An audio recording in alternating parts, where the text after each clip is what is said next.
Josh, with your approach to mock scrapes, what locations and what situations are you utilizing them, and how are you using them in your hunting strategy, whether that be survey, kill, etc.?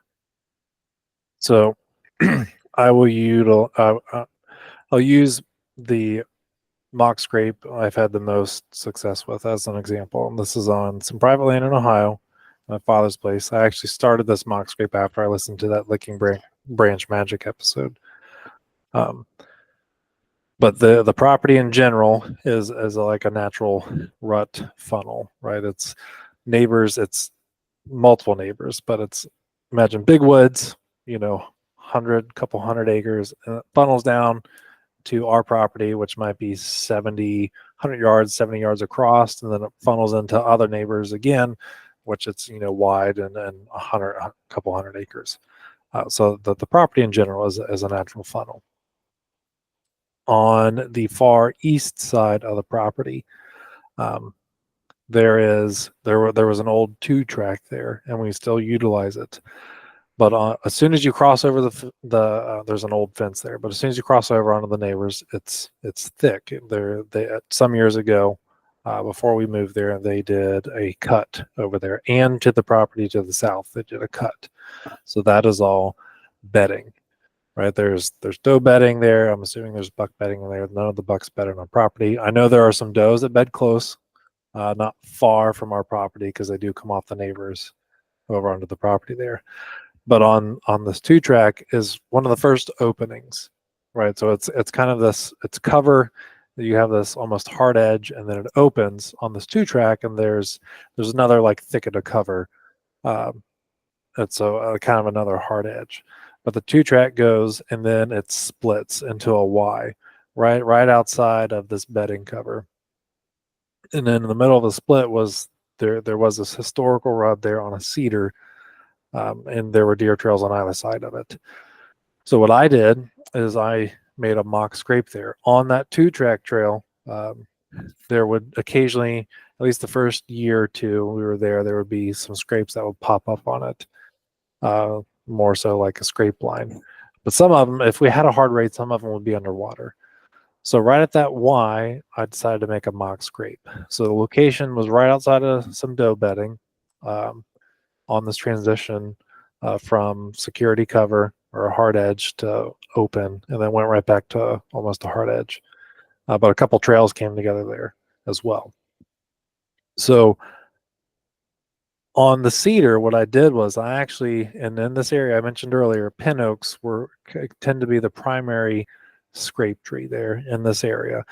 And so near the house, there's a small little field. It's like a third of an acre. Now we have like a little food plot there.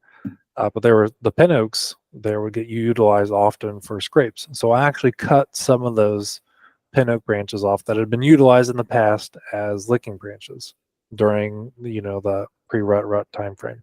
More so late October, so pre-rut frame. So I cut some branches off about 5 foot in length, so that way they would stick out from the cedar. I took them to the cedar, zip tied them.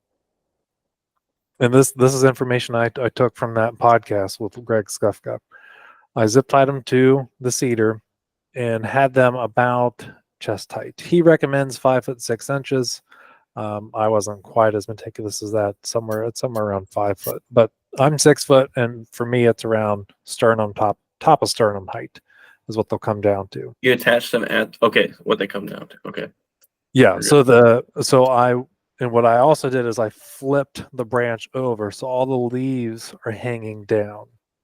Yeah. And I did this late in September, so I'll do it again this year.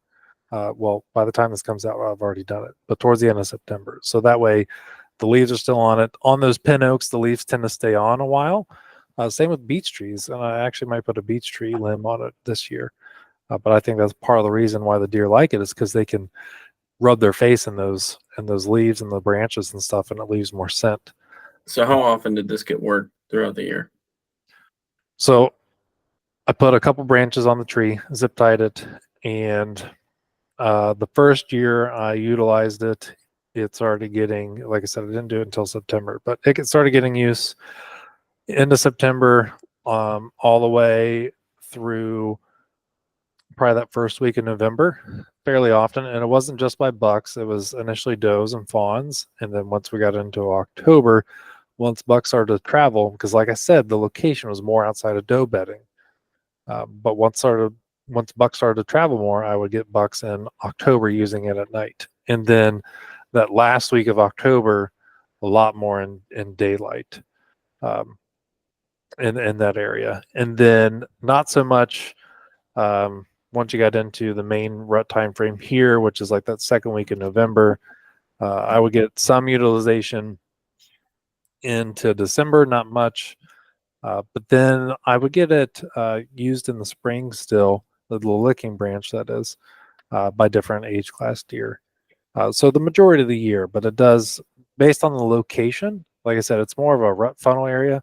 So once we get into October is when it starts getting used hot and heavy.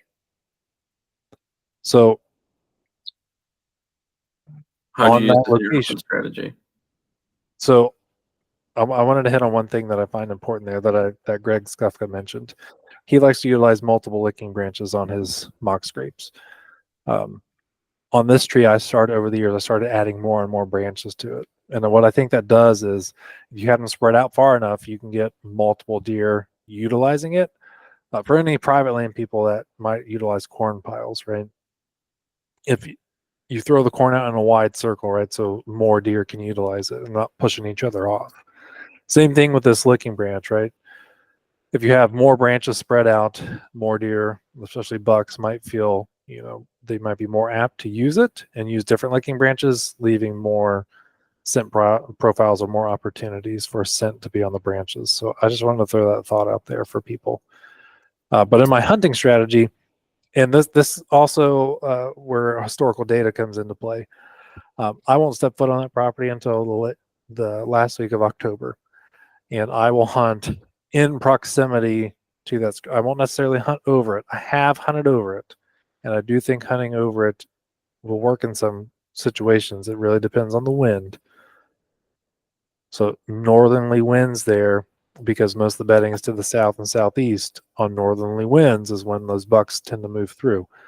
Um, but I have to have a northwest or a northeast, something that's not directly north, in order to be able to hunt that scrape.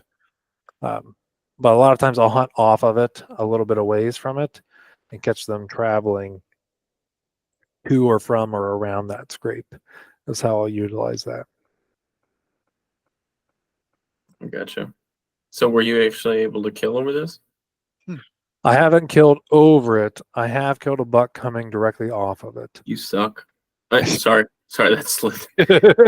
No, I've tried. So I have tried to kill over it. It is my goal to still kill over that scrape, and it just hasn't worked out. There's a buck called the blind eye buck. He's blind in his left eye. This year, I want to say he would be at least 7. He might be 8 years old. But sometime in the end of October, at least once a day, he will make an appearance. At least the past like 4 years, he will make an appearance there in daylight in the evening. But it'll vary between. Last year was like October 18th. The year before it was October 26th, and the year before that it was October 20 something. Haven't been able to key in on the day. No correlation to the wind at all? It's always on a northerly wind. Most of those Okay. bucks will come in on a northerly wind. So if we get a cold front, Yeah. but the days have varied so much. Where's the doe bedding in relation to the scrape? North, south, east, west of it? It is primarily southeast of that scrape. The doe bedding is southeast of the scrape, and they come in on a north but wind. so that it's Ohio, right? So all the neighbors will bait. My father is still a bait hunter, right? There's nothing wrong with that, but he will take his climber and bounce around the property. But we will still throw corn on the property. So the does will come from the bedding, and then they'll travel the property. They will hit that scrape. They'll hit the licking branch sometimes, and then walk through the property. So because the does are coming there through often is why I think those bucks come through there. And because of the location in general. Like I said, it's a natural rut funnel. So the movement is kind of naturally funneling into this area, and that's where I have that scrape. I So gotcha. they're going to stop anyway on their way through.